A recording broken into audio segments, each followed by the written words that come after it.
What led me to start my own media company was me just wanting to be able to tell stories. Traditionally, I didn't start the way a normal person would. I was like 28, I believe.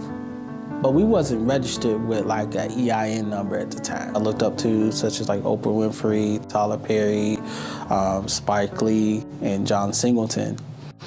I started doing radio first, and I interned at Hot 98.1 and 95.3 in Anderson, and I learned a lot about doing radio and sales, but when I took producing and directing at Tri-County Tech, I really loved it. It never felt like I was doing a job. The intro to broadcasting with Amy, she actually became my biggest, I guess you'd say, motivation.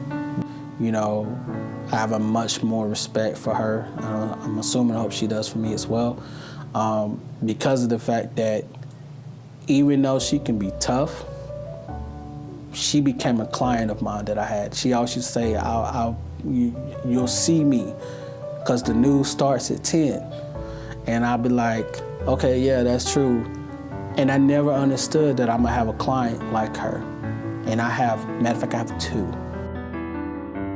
So I thank Amy in that regard, because if I didn't run into a person like her, I would have got so comfortable to the point where I wouldn't be able to step up and challenge myself when I had to. And that's one of the things that she gave me, was to learn how to step up. Jeff Sams, I think he was like the first instructor that kind of pulled me to the side and tried to make me feel that I was kind of special at this. And then Richard Smith, he did two things for me.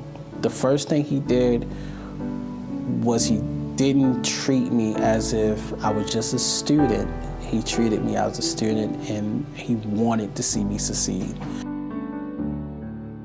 And he also did something that nobody else knew. He knew I was struggling with something really, really bad.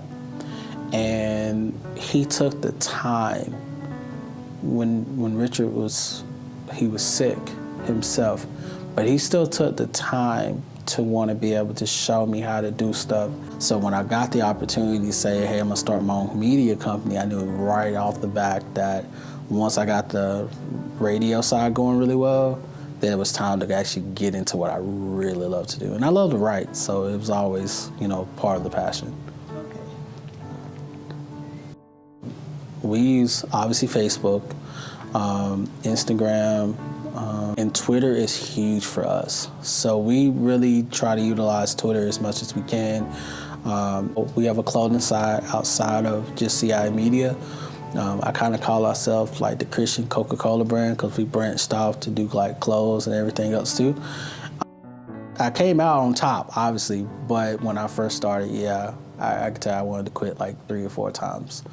But I came up with some principles that really allowed me to learn how to do it, even on a good day.